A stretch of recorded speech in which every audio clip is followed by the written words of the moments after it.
Hi friends, అందరికీ నమస్తే. Welcome back to our channel కన్నా క్రియేటివ్ వరల్డ్. నేను ఆల్రెడీ చెప్పాను కదండి మీకు, నేను చాలా డేస్ నుంచి అయితే వీడియోస్ పెట్టట్లేదు, పాపకి హెల్త్ బాగాలేదు అని. అది ఇదేనండి, పాపకైతే ఫీవర్ వస్తుంది. మేమేమైందంటే ఏపీ వెళ్ళినప్పుడు పాపకి కొంచెం కళ్ళలో డస్ట్ గట్టపడి కళ్ళు కళ్ళ కింద వచ్చాయి అనుకున్నాం మేము. దానివల్ల ఫీవర్ వస్తుంది అనుకున్నాము. ఒక 3 days అయినా సరే ఫీవర్ తగ్గపోయేటప్పటికి వేరే హాస్పిటల్కి వెళ్తే వాళ్ళు అడ్మిట్ చేసుకుని 1 day అంతా ట్రీట్మెంట్ ఇచ్చి పంపించారు. బట్ అది తగ్గలేదు.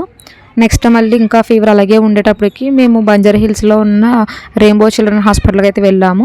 వాళ్ళ టెస్టులన్నీ చేసి బ్లడ్ ఇన్ఫెక్షన్ 50% ఉంది, యూరిన్ ఇన్ఫెక్షన్ 6% ఉందని చెప్పారు.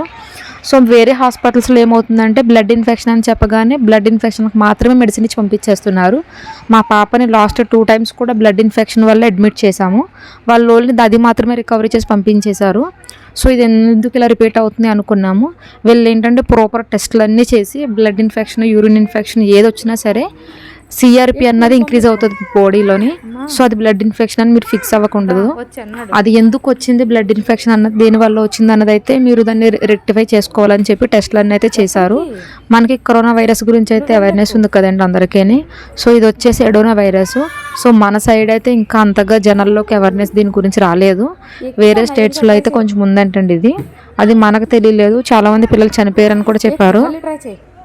నేను యూట్యూబ్లో గట్రా సెర్చ్ చేశాను ఎడోనా వైరస్ గురించి. అప్పుడు తెలిసింది ఇలా అని.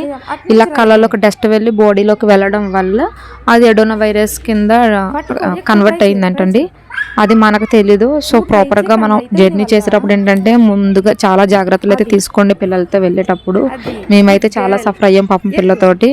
ఇది యాక్చువల్లీ వీడియో డిశ్చార్జ్ అయ్యే రోజునండి. మెడిసిన్ అవి తీసుకోవడానికి అయితే గ్రౌండ్ ఫ్లోర్కి అయితే వచ్చాము. ఇంకప్పుడైతే పిల్ల కొంచెం యాక్టివ్ అయ్యింది. యాక్టివ్ అయ్యి ఆడుకుంటుంది కదా అని అయితే వీడియో తీశాను. ఫస్ట్ అంతా అయితే అసలు వీడియోస్ కానీ ఫొటోస్ కానీ ఏమీ తీయలేదండి అసలు. ఇంకా పాపకి అలా అయిందన్న బాధలోనే ఉన్నాము. ఇంకా మేము కొంచెం తిరుగుతుంది కదా అని చెప్పి అయితే ఈ బిట్ తీశాను.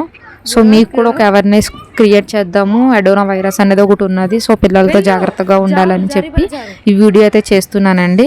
సో మీరు కూడా పిల్లలతో బయటకు వెళ్ళినప్పుడు అయితే చాలా అంటే చాలా జాగ్రత్తగా ఉండండి. దీని గురించి ఇంకొన్ని విశేషాలు అయితే తర్వాత వీడియోలో అయితే మీకు ఎక్స్ప్లెయిన్ చేస్తాను.